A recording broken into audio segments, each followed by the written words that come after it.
3টা spot kick, 3টা গোল, 3টা পয়েন্ট, টানা 3 ম্যাচ আর্জেন্টিনা জিতে গ্রুপ পর্ব শেষ করলো। গ্রুপের আরেক ম্যাচ অস্ট্রিয়া আলজেরিয়া, সেটাও 3-3 গোলে ড্র হয়েছে। এই 3-এর চক্কর থেকে বের হয়ে মনে করিয়ে দেওয়া জরুরি, লিওনেল মেসি প্রথম মানব সন্তান হিসেবে বিশ্বকাপে টানা 7 ম্যাচে গোল করেছেন। 6টা করে গোল করার রেকর্ড ছিল জার্জিনিও এবং জুস্ট ফন্তাইনের। ম্যাচে ঢোকার আগে ছোট্ট প্রশ্ন, জর্ডানের বিপক্ষে আর্জেন্টিনার রাইট ব্যাক কে ছিল? এটার সাথে আর্জেন্টিনা যে গোলটা কনসিড করেছে সেটার একটা সম্পর্ক আছে বলে আমার অনুমান। ম্যাচের আগের দিন ভিডিওতে আমি বলেছিলাম যে আর্জেন্টিনা হয়তো মিডফিল্ডের এমনও হতে পারে 3 জনের, এনজো, ম্যাক্কা, ডিপল, 2জনকে পরিবর্তন করতে পারে, 3 জনকে পরিবর্তন করে দেওয়া হয়েছে।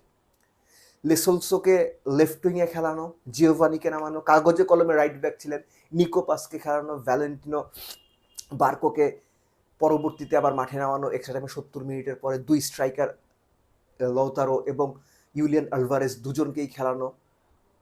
আমার মনে হয়েছে যে আর্জেন্টাইন কোচ যে প্লেয়াররা বেস্ট 11-এর বাইরে ছিলেন সবাইকে পর্যাপ্ত গেম টাইম দেওয়ার চেষ্টা করেছেন। খুব ভালো সিদ্ধান্ত ছিল এবং আর্জেন্টিনা সেটা প্রুফ করেছে। লাস্ট ম্যাচ অর্থাৎ অস্ট্রিয়া ম্যাচে আমরা দেখেছি আর্জেন্টিনার ডিফেন্ডাররা একটু ওপরে উঠে অপোনেন্টকে ঠিক প্রেস করেননি, মিডফিল্ড দখলে নিয়ে খেলার চেষ্টা করেছেন এবং সবসময় সেন্টার হাফের ওপরে আর্জেন্টিনা কমপক্ষে 5 থেকে 6 জন প্লেয়ার অপারেট করেছে। আইডিয়ালি যেটা হয়ে গিয়েছিল যে আর্জেন্টিনার ব্যাকলাইনটা হয়ে গিয়েছিল 3 জনের, সেনেসি এবং ওটামেন্ডি এবং আরেক সাইডে হচ্ছে তাগলিয়াফিকো। মাঝখানের অপারেটিং যে বিষয়টা এটা খুব ইন্টারেস্টিং ছিল। একটা পর্যায়ে মনে হচ্ছে যে আর্জেন্টিনা 3 জনকে রাইট সাইডের মিডফিল্ডার হিসেবে খেলাচ্ছে এবং এখান থেকে যার যখন সুবিধা হচ্ছে তিনি উইংয়ে উঠে যাচ্ছেন, কখনো নিকোপাস, কখনো জিওভানি সিমিওনি, কখনো লিয়ান্দ্রো পারেদেস। সেই তুলনায় যেহেতু কোনো পার্টিকুলার রাইট ব্যাক ছিল না, তিনি রাইট সাইডের মিডফিল্ডের ওই জায়গাটাতে খুব বেশি সাপোর্ট দেওয়ার চেষ্টা করেছেন, ভালো করেছেন, দরকারও ছিল। Let's also he was brilliant. Last বিশ্বকাপটা ভদ্রলোক মিস করেছেন, কিন্তু যে ফ্রি কিকটা তিনি মারলেন, গোল করলেন, কমেন্ট্রি বক্স থেকে যা বলা হচ্ছিল তার সহজ বাংলাটা হচ্ছে এরকম যে মেসিও হয়তো এর চেয়ে বেটার কিছু করতে পারতো না। মেসি ছাড়া কেউ গোল করে না, 5 গোলের সবগুলোই মেসি। আর্জেন্টিনার দরকার ছিল স্কোরার খুঁজে বের করা, আর্জেন্টিনা স্কোরার খুঁজে পেয়েছে। লো সেলসোর ওই গোলের পর ফার্স্ট হাফেই যখন পেনাল্টি থেকে লাউতারো মার্টিনেজ বিশ্বকাপের প্রথম গোলটা করলেন এই বিশ্বকাপের, সো তখন আসলে পুরো ব্যাপারটা জর্ডানের জন্য আরো কঠিন হয়ে গিয়েছিল। এই কঠিন কাজটা আবার সহজ করে দিয়েছে আর্জেন্টাইনরা। কিভাবে? একটা পর্যায়ে আমার মনে হয়েছে যে আর্জেন্টিনা নর্মালি কি করেছে, বল লুজ করার 5 থেকে 7 সেকেন্ডের মধ্যে আপনি খেয়াল করে দেখবেন যে আর্জেন্টিনা যদি পুরো ম্যাচে 20 বার বল লুজ করে থাকে, এটা কথার কথা বলছি আমি, এর মধ্যে 15 বার 16 বার 5 থেকে 7 সেকেন্ডের মধ্যে বল রিকভার করেছে। যখন আর্জেন্টিনা গোলটা হজম করেছে ওই পার্টিকুলার পিরিয়ডের 2-3 মিনিট বা 5 মিনিট আগে থেকে কেন যেন মনে হচ্ছিল তারা একটু রিল্যাক্স, একটু যেন মানে ঠান্ডা হয়ে গেছে, ওই ফ্লুইডিটিটা কমে গেছে, অপোনেন্টকে অ্যালাউ করছে। এবং এই অ্যালাউ করার কারণেই শুরুতে প্রশ্ন করেছিলাম যে রাইট সাইডে কিংবা রাইট ব্যাক কে ছিলেন। কোনো রাইট ব্যাক না থাকার কারণে যেটা হয়েছে, 3 centre back they try to make sure যে তারা খুব কাছাকাছি থাকেন।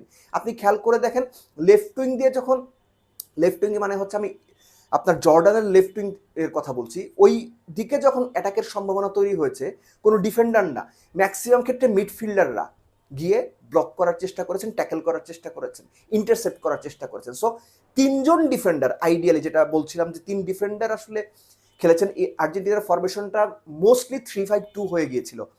3 ডিফেন্ডার কাছাকাছি থাকার চেষ্টা করেছেন, যে কারণে তাগলিয়াফিকো থাকলেও যে ক্রসটা হতো না তা না, তাগলিয়াফিকো যেখানে থাকার কথা ছিলেন তার চেয়ে অনেক ভেতরে ছিলেন, তিনি ডি বক্সের ভেতরে ছিলেন এবং that was the pass that cut down Argentine defence into half. ওই একটা পাস যখন জর্ডানিয়ানরা তাদের রাইট সাইডে বা আর্জেন্টিনার লেফট ব্যাক পজিশন বরাবর দিল, Tagliafico had to move and that was too late. এবং যখন বলটা ক্রস করা হলো that was the corridor of uncertainty. দুই ডিফেন্ডার থাকা সত্ত্বেও, ডি বক্সের ভেতরে 4 জন থাকা সত্ত্বেও পেছন থেকে একজন এসে ঠিকই গোলটা করে দিয়েছে। It was a odd goal to concede. আপনি হাইলাইটস বের করে দেখেন, আমার কথার সাথে মিলিয়ে নিয়েন।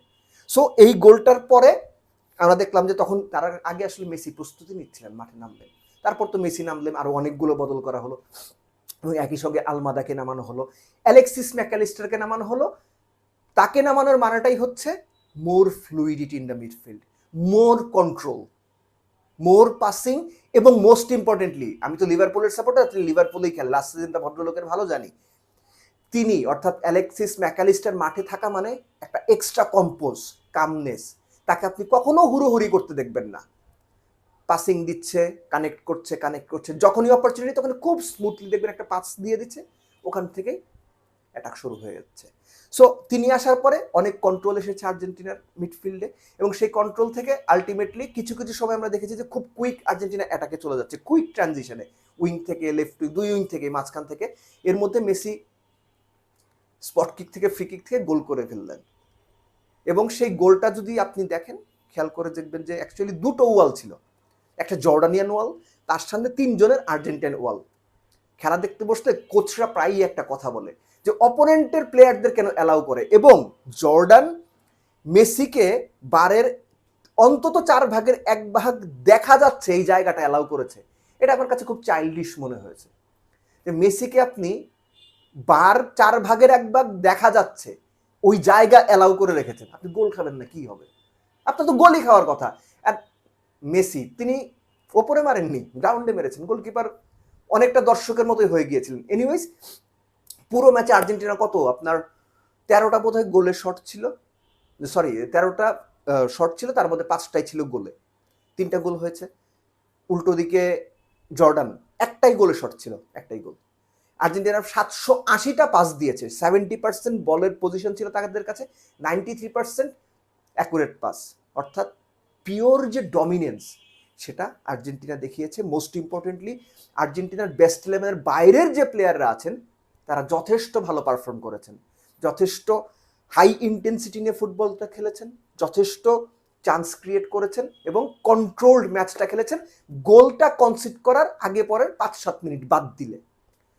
আরেকটা ম্যাচ, এটা না বললে আসলে খুব মানে তাদের সঙ্গে অন্যায় করা হবে, আলজেরিয়া 2বার পিছিয়ে পড়েও 93 মিনিটে রিয়াদ মাহারেস, যিনি জোড়া গোল করেছেন, এগিয়ে গিয়েছিল 3-2, কিন্তু 96 মিনিটে আবার অস্ট্রিয়া গোল করেছে।